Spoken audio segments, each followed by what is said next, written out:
Hey, welcome to World Entertainment, and we have some new casting rumours regarding Spider-Man 4. In particular, 3 names are apparently attached to this, to the point that Pascal has actually had to respond to one of the rumours. So, the first rumour that's doing the rounds is that Anya Taylor-Joy is joining the movie as a new character. And the rumour suggests that she's going to be playing Black Cat, but Pascal seems to be almost confirming that Anya Taylor-Joy is actually going to be here, but she's not going to be Black Cat. She might be someone else, possibly. And then there's, of course, the rumour that we will see the return of Tobey Maguire and Andrew Garfield in the movie. Why? Don't know. We'll get to that part. But let's have a look at this part first about Anya Taylor-Joy. So it says, once again, there are rumblings online about Black Cat potentially factoring into Spider-Man 4. We've been hearing similar chatter for a while, and the news that Anya Taylor-Joy is being eyed for a role in the movie only seems to have generated a fresh wave of speculation. Black Cat's introduction in the Spider-Man No Way Home follow-up makes perfect sense. Nobody remembers who Peter Parker is, and the comics have established that. Earlier on, at least, Felicia has zero interest in the man beneath the mask. Reeling from the loss of MJ, the wall crawler heading down the dark path seems like a logical next step, and Black Cat would surely facilitate that after getting her claws into him. Okay, before we continue on with that, no, it wouldn't really make it, because he didn't exactly lose MJ. He had the actual opportunity in that movie to start re-engaging with her and try and get back with her, just without her now knowing that Peter Parker is Spider-Man, and he chose to leave her in peace. And what's the friend's name? Was it Ned? Ed or Ned? I think it's Ned. He chose to do that. He walked back into the coffee shop. He was started the conversation, but he left them.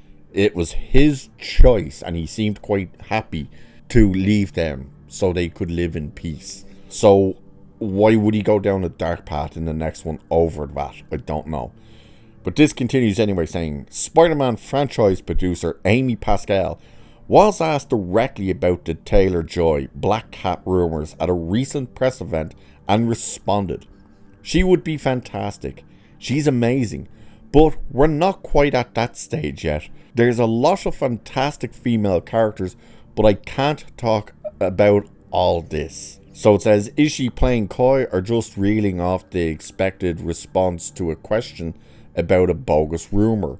It's hard to say, though we may be able to clear things up a little bit. This weekend, the Cosmic Circus shared another of its rumours roundup and mentioned, I heard Gwen Stacy was being planned to be introduced as the new female lead for the trilogy a while back, while Peter entered college and replaced Zendaya's MJ for a bit. But that was a while ago.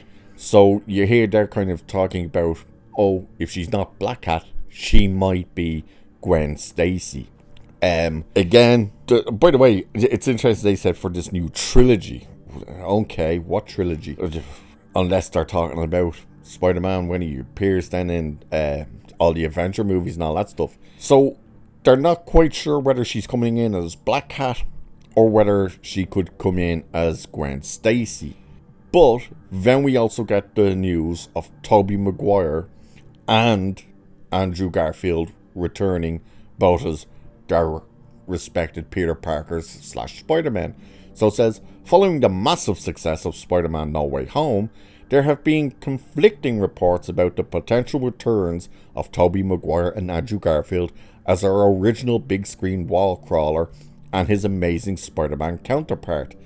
Previous rumours have claimed that Sony Pictures' Tom Rothman and Marvel Studios head Kevin Feige had a difference of opinion when it comes to the plot of Spider-Man 4, with the latter hoping to scale the multiverse elements back for a smaller adventure. Rothman, meanwhile, is said to have wanted to capitalise on No Way Home's spectacular box office performance by bringing Maguire and Garfield back as their respective takes on Peter Parker. By the way, it should be noted that they're saying like, oh, Tom Rotman wants to go bigger and bolder and stuff. The dude's notorious for actually hating superhero movies, so it's interesting he wants to go bigger with it. So it says, whatever disagreements Rotman and Feige may have had, they now seem to have been ironed out. The project is moving forward with No Way Home scribers Chris McKenna and Eric Sommers working on the script, and Shang-Chi and the Legend of the Ten Rings director Destin Daniel Creighton at the helm. The movie has also been given an official release date of July 24th, 2026. Even so, some pretty wild rumours continue to swirl, and we've been hearing that everyone from Venom, Null, and the symbionts to Daredevil, Punisher, and Mephisto are set to appear. Now, the Cosmic Circus Alex Perez has shared some updates that might give us a slightly clearer picture of what to expect. Perez has heard that both Marvel and Sony want this film to be a team-up movie in the way that Marvel produced Deadpool and Wolverine. This could take the form of Tom Holland's Spider-Man and Tom Hardy's Venom joining forces to battle Null, but Perez sources are also claiming that Maguire and Garfield will return, and they will have a larger participation than they had in No Way Home. So they're talking about they want to bring them in, but because they know the reaction that the last one got, and even the reaction that Deadpool and Wolverine got, they pretty much want all three of them to be a team up throughout the movie, which I suppose it makes sense a bit. But at the same time, if you start doing this, I think you're going to run into that other problem of you're just going to bloat the budget to start with. I don't think you're getting Tom Hardy in here. I don't think we're seeing Venom, especially if, from what I hear, Venom 3 retcons the whole thing of Venom being in Spider-Man's universe before they got pulled back. Now, I don't know how they do it and stuff, but apparently that happens. It's interesting that they're saying they want to get it back down, like that Marvel are the ones that go, oh no, we want it to be street level, because it was vice versa when we originally started hearing about this movie. It was very much that Sony were the ones going, we want this to be stripped back and be street level type of movie, where the budget doesn't have to be massive and it doesn't have all this multiverse crap in it and all this stuff. And it was Marvel were the ones that were going, no, it needs to be connected to the multiverse because of Doomsday and Secret Wars coming up. So which is it? Which side wants which? At this stage, we don't know. Why would Marvel actually want it to go back to street level when they're going to end up putting probably half of these characters in Doomsday and Secret War? So it would be weird to strip it back to be the street level thing to then dump it into the middle of this gigantic multiverse stuff.